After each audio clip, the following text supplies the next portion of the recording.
केंद्रीय वित्त मंत्री निर्मला सीतारमण द्वारा लगातार छठी बार देश का बजट पेश किया जा चुका है। अब की बार उन्होंने अंतरिम बजट भी पेश किया। इसको लेकर लोगों ने इसे देश की आर्थिक उन्नति के लिए बेहतरीन बजट बताते हुए इसे चुनावी बजट न मानकर आर्थिक सुधार वाला बजट बताया। भिवानी के चार्टर्ड अकाउंटेंट पुनीत मेहता का कहना है कि वर्ष 2024-25 का बजट अंतरिम बजट होने के कारण एक मर्यादित बजट था, जिसमें कोई भी चुनावी लोक लुभावने वादे नहीं किए गए, लेकिन ये बजट देश की इकोनॉमी के लिए अच्छा व संतुलित है। उन्होंने कहा कि पहले जहां करदाताओं को 90 से 95 दिन रिटर्न को प्राप्त करने के लिए लगते थे, अब वह कार्य मात्र 10 दिन में पूरा हो जाता है तथा पोर्टल पर पहले ही डाटा अपलोड मिलता है, जिससे करदाताओं को अनेक सुविधाएं मिलनी शुरू हो चुकी हैं। उन्होंने कहा कि टैक्स स्लैब में कोई बदलाव नहीं किया गया, सिर्फ कॉर्पोरेट टैक्स में थोड़ी छूट दी गई। इसके साथ ही भिवानी के राजेश विशिष्ट का कहना है कि रेलवे परिवहन के क्षेत्र में सरकार ने 3 बड़े रेलवे के आर्थिक गलियारों का बनाने का निर्णय लिया। ये एक सराहनीय कदम है। इससे पहले इससे माल की ढुलाई व यात्रियों को सुविधा होगी तथा आने जाने के समय में भी बचत होगी। वहीं इस मौके पर भिवानी के अन्य गणमान्य जनों ने और कुछ क्या कहा, आइए आपको वो भी सुनवाते हैं।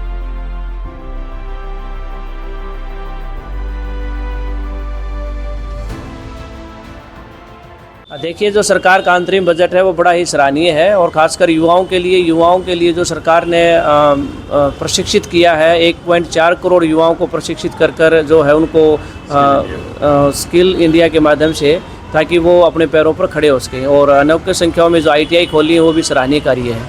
और इसी के साथ जो सरकार की आयुष्मान स्कीम रही है, मरीजों के लिए बड़ी ही लाभकारी रही है। और ये जो सर्वाइकल कैंसर के मरीज़ हैं उनके लिए जो टीकाकरण अभियान चलाया जा रहा है, ये भी बड़ा ही सराहनीय कदम है, जिससे कि मरीजों को इसका बहुत लाभ होगा। इसमें महिलाओं के लिए बहुत अच्छी घोषणा केंद्रीय वित्त मंत्री निर्मला सीतारमण ने की है। 2 करोड़ दीदी बनाने का, लखपति दीदी बनाने की घोषणा की गई है। पिछले साल यह आंकड़ा 1 करोड़ था। इससे महिलाओं में कहीं ना कहीं स्वावलंबी और उनमें आत्मनिर्भर बनने का की घोषणा है ये। इसके अलावा प्रधानमंत्री आवास योजना में 2 करोड़ नए मकान बनाने का लक्ष्य रखा गया है। पिछली बार यह 3 करोड़ का लक्ष्य था। इससे उन लोगों को भी काफ़ी लाभ होगा जिनके सिर पर छत नहीं है। ये एक एंटरिम बजट है। एंटरिम बजट की एक अपनी मर्यादा होती है, तो उसी मर्यादाओं को ध्यान में रखते हुए हमारी वित्त मंत्री जी ने बजट को पेश किया है। इस बजट के अंदर मुझे जहाँ तक कि ऐसा लगा, कोई चुनावी माहौल तैयार करने के लिए कोई लुभावने वादे नहीं किए गए और बहुत बढ़िया इकोनॉमी को, देश की इकोनॉमी को ध्यान में रखते हुए एक अच्छा और संतुलित बजट पेश किया गया है। इसके अंदर फाइनेंस मिनिस्टर जी ने जो टैक्स के अंदर उचित बदलाव थे उसके बारे में तो ध्यान दिया ही दिया है, साथ में उन्होंने जो करदाता को एक बेहतर व्यवस्था मिलनी चाहिए उसके बारे में ज़्यादा जोर दिया है। उन्होंने जैसे बताया कि पहले की एक रिटर्न को प्रोसेस होने में तकरीबन 90 से 95 दिन का वक्त लग जाता था, जो कि आज घट के मात्र 10 दिन आ चुका है, जिससे करदाता को रिफंड प्राप्त करने में बहुत ज़्यादा आसानी है। रेल परिवहन के क्षेत्र में 3 गलियारे जो बनाए जा रहे हैं उसमें मालवाहक, यात्री और व्यापार के लिए बड़ा फ़ायदेमंद होगा, जिसमें अपने वंदे मातरम ट्रेन की तर्ज पे 41,000 जो नए डिब्बे बनाए जाएंगे, उससे यात्रियों को काफ़ी बेनिफिट होगा। एक तो उनके आवागमन में जो समय लंबा होता था वो बहुत कम हो जाएगा।